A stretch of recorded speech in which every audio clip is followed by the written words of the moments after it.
எரேமியா 34 அதிகாரம்.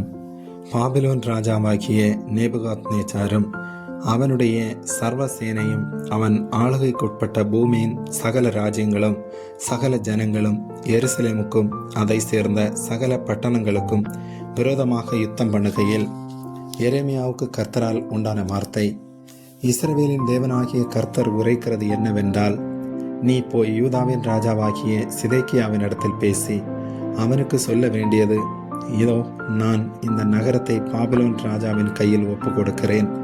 அவன் இதை அக்கினியால் சுட்டரிப்பான். நீ அவன் கைக்கு தப்பி போகாமல் நிச்சயமாய் பிடிபட்டு அவன் கையில் ஒப்பு கொடுக்கப்படுவாய். உன் கண்கள் பாபிலோன் ராஜாவின் கண்களை காணும். அவன் வாய் உன் வாயோடே பேசும். நீ பாபிலோனுக்கு போவாய் என்று கர்த்தர் சொல்லுகிறார். ஆகிலும் யூதாவின் ராஜாவாகிய சிதேக்கியாவே, கர்த்தருடைய வார்த்தையை கேள். உன்னை குறித்து கர்த்தர் சொல்லுகிறது என்னவென்றால், நீ பட்டயத்தாலே சாவதில்லை, சமாதானத்தோட சாவாய்.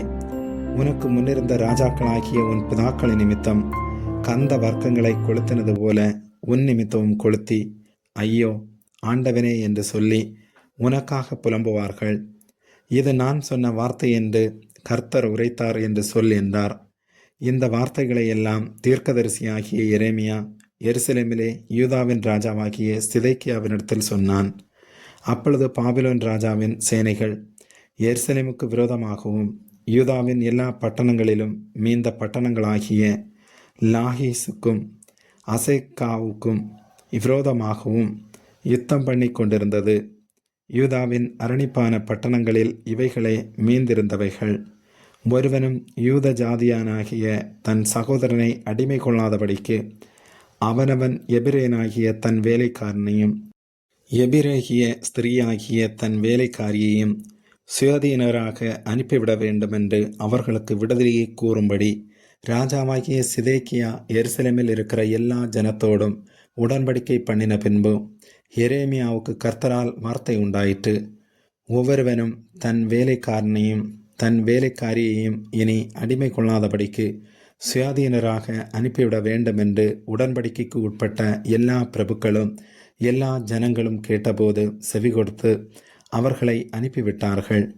ஆனாலும் அதற்கு பின்பு அவர்கள் மாறாட்டம் பண்ணி தாங்கள் சுயாதீனராக அனுப்பிவிட்ட வேலைக்காரரையும் வேலைக்காரிகளையும் மறுபடியும் அழைப்பித்து அவர்களை வேலைக்காரரும் வேலைக்காரிகளுமாய் இருக்கும்படி அடிமைப்படுத்தி கொண்டார்கள். ஆதலால் கர்த்தராலே எரேமியாவுக்கு வார்த்தை உண்டாகி அவர்: இஸ்ரவேலின் தேவனாகிய கர்த்தர் உரைக்கிறது என்னவென்றால், அவனவன் தனக்கு விற்கப்பட்ட எபிரேனாகிய தன் சகோதரனை முடிவிலே நீங்கள் 7ஆம் வருஷத்திலே அனுப்பிவிட வேண்டும் என்றும், அவன் உனக்கு 6 வருஷம் அடிமையாய் இருந்த பின்பு அவனை உன்னிடத்தில் வைக்காமல் சுயாதீனனாக அனுப்பிவிட வேண்டும் என்றும், நான் உங்கள் பிதாக்களை அடிமை வீடாகிய எகிப்து தேசத்திலிருந்து புறப்பட பண்ணின நாளிலே அவர்களோட உடன்படிக்கை பண்ணினேன். ஆனாலும் உங்கள் பிதாக்கள் என் சொல்லை கேளாமலும் தங்கள் செவியை சாயாமலும் போனார்கள். நீங்களோ இந்நாளிலே மனம் திரும்பி அவனவன் தன் அயலானுக்கு விடுதலையை கூறின விஷயத்திலே என் பார்வைக்கு செம்மையானதை செய்து என் நாமம் தரிக்கப்பட்ட ஆலயத்திலே இதற்காக என் முகத்துக்கு முன் உடன்படிக்கை பண்ணி இருந்தீர்கள்.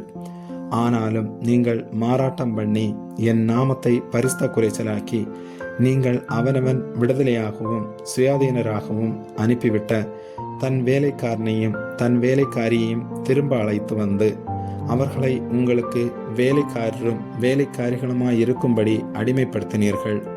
ஆகையால் கர்த்தர் சொல்லுகிறது என்னவென்றால், நீங்கள் அவனவன் தன் சகோதரனுக்கும் அவனவன் தன் அயலானுக்கும் விடுதலையை கூறின விஷயத்தில் என் சொல்லை கேளாமற் போனீர்களே. இதோ, நான் உங்களை பட்டயத்துக்கும் கொள்ளை நோய்க்கும் பஞ்சத்துக்கும் ஒப்பு கொடுக்கிற விடுதலையை உங்களுக்கு கூறுகிறேன். பூமியின் ராஜ்யங்களிலெல்லாம் அலைகிறதற்கும் உங்களை ஒப்பு கொடுப்பேன் என்று கர்த்தர் சொல்லுகிறார்.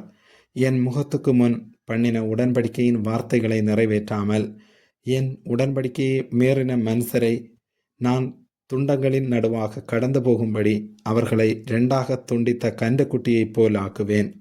கன்றுக்குட்டியின் துண்டுகளின் நடுவே கடந்து போன யூதாவின் பிரபுக்களையும் எருசலேமின் பிரபுக்களையும் பிரதானிகளையும் ஆசாரியர்களையும் தேசத்தின் சகல ஜனங்களையும் அப்படி செய்து நான் அவர்களை அவர்கள் சத்துருக்களின் கையிலும் அவர்கள் பிராணனை வாங்க தேடுகிறவர்களின் கையிலும் ஒப்பு கொடுப்பேன்.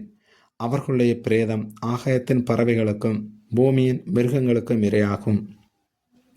யூதாவின் ராஜாவாகிய சிதைக்கியாவையும் அவனுடைய பிரபுக்களையும் அவர்கள் சத்துருக்களின் கையிலும் அவர்கள் பிராணனை வாங்க தேடுகிறவர்களின் கையிலும் உங்களை விட்டு பேர்ந்து போன பாபிலோன் ராஜாவினுடைய சேனைகளின் கையிலும் ஒப்பு கொடுப்பேன்.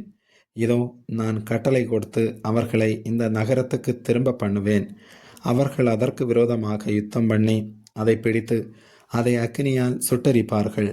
யூதாவின் பட்டணங்களையும் ஒருவரும் அவைகளில் குடியிராதபடி பாழாய்ப்போக பண்ணுவேன் என்று கர்த்தர் உரைக்கிறார் என்று சொல் என்றார். ஆமேன்.